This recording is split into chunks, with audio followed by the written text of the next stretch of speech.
Buenas, mi nombre es Carla Vanessa Arias Alfaro, soy estudiante de la Universidad Estatal a Distancia. Hoy les voy a hablar de los fundamentos del derecho administrativo, las generalidades del derecho administrativo. Vamos a empezar por definir el concepto de derecho administrativo, el cual es el conjunto de normas del ordenamiento jurídico que regulan todas las relaciones de la administración pública, tanto de los entes que son los órganos del Estado, como la relación entre los del Estado y la ciudadanía. Las fuentes del derecho administrativo las vamos a entender como el conjunto de normas que integran esta disciplina, como son las fuentes escritas. En ellas viene la Constitución, los derechos internacionales, la ley por medio de decretos, los reglamentos, las circulares y las instrucciones. Las fuentes no escritas vamos a hacerles constar como los principios generales del derecho, la jurisprudencia, la costumbre, el derecho privado supletorio. En la jerarquía de las fuentes del derecho administrativo, la principal recae en la Constitución. Después, porque esta viene siendo la norma primaria. Entonces, después de la Constitución vienen lo que son los tratados internacionales, la ley y los reglamentos. Ahora vamos a hablar de los actores del derecho administrativo. Dentro de esos actores podemos hablar que el ente principal que dicta su voluntad de forma unilateral sobre los administrados es el Estado. En este caso, administrados quiere decir nosotras las personas. En este caso se conforman dos actores principales, los administrados y el Estado. Dentro de los administrados también vamos a encontrar lo que son las personas de estatus migratorio, pero que tienen legalidad en el país.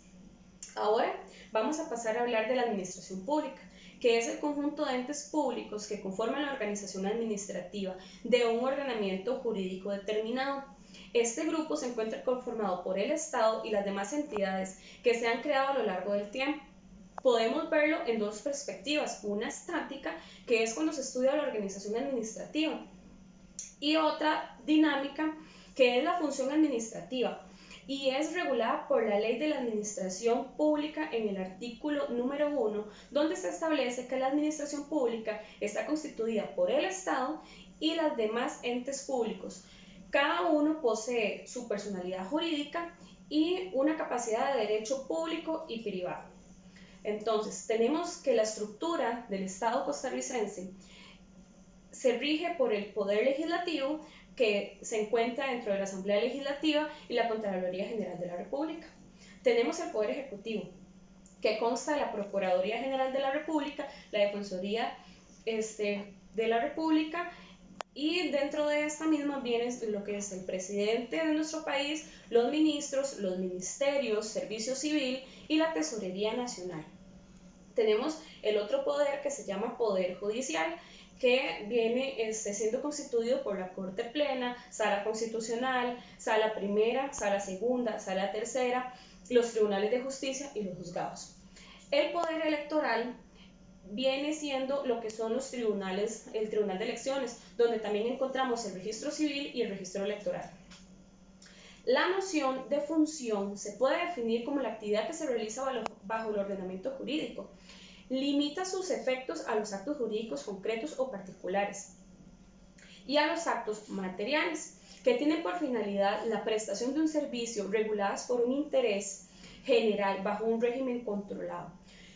La jurisdicción exclusiva se ve contemplada en el artículo 49 de nuestra Constitución Política, donde se establece que la jurisdicción contencioso-administrativa como la atribución del Poder Judicial con el objeto de garantizar la legalidad de la función administrativa del Estado, de sus instituciones y de las entidades de carácter público. Tenemos ahora lo que son las personas que trabajan para este tipo de entidades, que son conocidas como el servidor público. Este servidor público se encarga de una tarea con el fin de generar bienestar a la sociedad, no es un bienestar personal. Entonces, dentro de su característica principal, estamos hablando de que es una persona que su tarea está destinada a la sociedad, que trabaja brindando un servicio para el Estado. Ahora vamos a hablar de lo que es el principio de legalidad. Todo acto administrativo debe estar apegado a la ley del numeral 216 de la Ley General de la Administración Pública, donde establece la obligación de todo sujeto de derecho público a adoptar las resoluciones apegadas al ordenamiento jurídico que nos rige, incluyendo órdenes, circulares, instrucciones y demás funciones jurídicas según la jerarquía de las normas. Dentro del artículo 216 se establece que la Administración deberá adoptar sus resoluciones dentro del procedimiento estricto, apegado siempre al ordenamiento, y en el caso de las acciones discrecionales y a los límites de la racionalidad y la razonabilidad implicados en estos. El órgano administrativo deberá actuar además sujeto a las órdenes, a las circulares del superior jerárquico dentro de los límites de esta ley. Esto quiere decir de que se va a regir en un nivel jerárquico para actuar. Ahora vamos a hablar de lo que es el acto administrativo. Dentro del acto administrativo se puede decir que es una declaración o manifestación de decisión, conocimiento, juicio. Su contenido no va a depender de una cooperación del destinatario del acto, sino que éste es realizado por medio de la función administrativa y va dirigido a producir un efecto jurídico. Crea derechos y obligaciones tanto para la administración pública como para los administrados. Ahora vamos a hablar de los elementos del acto administrativo y tenemos que se clasifican en dos grupos, los materiales o sustanciales y los formales. Los elementos materiales o sustanciales se clasifican en dos partes también, objetivos y subjetivos. Vamos a tratar primero de explicar los elementos subjetivos. Entonces acá tenemos lo que es la competencia. La competencia la vamos a definir como la aptitud jurídica que se realiza en un acto jurídico. Es un elemento subjetivo esencial del acto administrativo. No puede considerarse válido un acto dictado por un órgano incompetente. Tenemos también la investidura. La investidura es que el servidor o el funcionario público debe de haber sido regularmente designado al momento de dictar el acto administrativo, que debe de tener una legalidad. Eso quiere decir investidura o reconocimiento para dictar el acto administrativo del que se esté tratando. Tenemos también de la parte subjetiva lo que es la legitimación. Esta es la potestad genérica para ejercer la competencia en todos los casos posibles que la misma abarca. Tenemos lo que es la voluntad, que es la intención de emitir un acto que aplica los ámbitos discrecionales del acto administrativo, la cual debe ser libre, consciente y debe de producir un efecto jurídico concreto, y esto se delimita en el artículo 130 de la Ley General de la Administración Pública. Ahora vamos a pasar a los elementos objetivos. Dentro de esos tenemos el motivo. Entonces, para que haya un acto tiene que haber un motivo, el por qué, una justificación o las razones que se toman en cuenta en la administración para dictar el acto. Entonces, se denomina causa o presupuesto. Y esto viene constituido por los antecedentes jurídicos y fácticos que van a permitir que se ejerza una competencia. Y si no tiene competencia, entonces se va a imposibilitar ejercerla. Exclusivamente esto se trata para un acto concreto. Ahora tenemos el contenido. Dentro del contenido podemos hablar que el acto administrativo declara y dispone que tiene que haber un ordenamiento, una certificación o un juicio, y suele expresarse de la parte de las resoluciones administrativas. Debe ser lícito, debe ser posible, claro y preciso, y abarcar las cuestiones de los hechos, del derecho y del motivo por el cual, aunque no hayan sido debatidas aún por las partes que lo componen. Su adaptación al fin puede lograrse mediante la inserción de condiciones y de términos en modos que no sean legales. El fin es el resultado que se tiene a partir de todo el acto. El último, de índole no jurídica, que persigue el acto en relación con el motivo. El fin siempre será un fin público, específico en beneficio de la colectividad. Ahora pasamos a lo que son los elementos formales. Dentro de los elementos formales tenemos la forma de expresión o manifestación.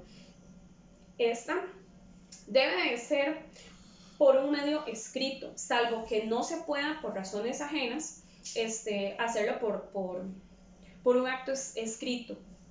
Entonces se buscarían unas circunstancias y formas de expresarlo de otra manera. El acto escrito deberá de indicar el órgano agente, el derecho aplicable, la disposición, la fecha, la firma y el cargo de la persona que lo suscribe. Tenemos ahora lo que es la motivación. En la motivación se declaran las circunstancias de los hechos y el derecho que sustenta el dictado acto. Es la expresión formal del motivo, normalmente está contenida en los denominados considerandos de la resolución administrativa. Ahora vamos a pasar a lo que es el procedimiento. Se sabe que para llegar a un acto final se tiene que pasar por todo un procedimiento, desde que se arranca hasta poder llegar a la finalidad del acto. Este es el procedimiento del que se está hablando. Entonces, es tendiente a garantizar el debido proceso y la defensa administrativa. Ahora vamos a hablar de la eficacia y la validez del acto administrativo.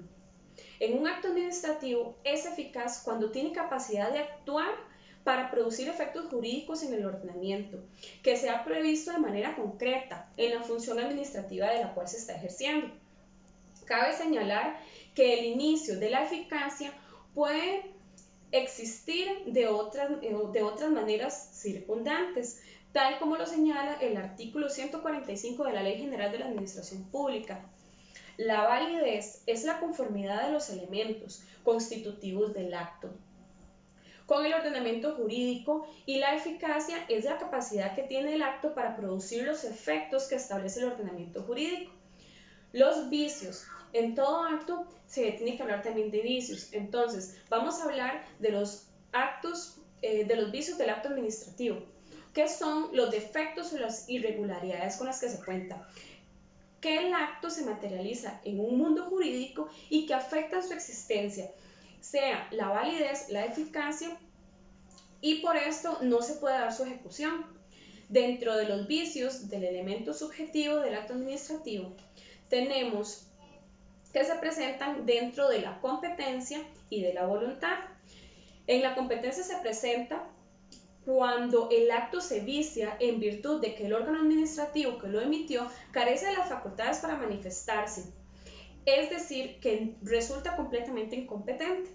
Entonces, tenemos que la incompetencia puede ser la razón de materia en grado, territorio, cuantía o tiempo, según se presente la irregularidad en alguno de los aspectos dentro de la competencia.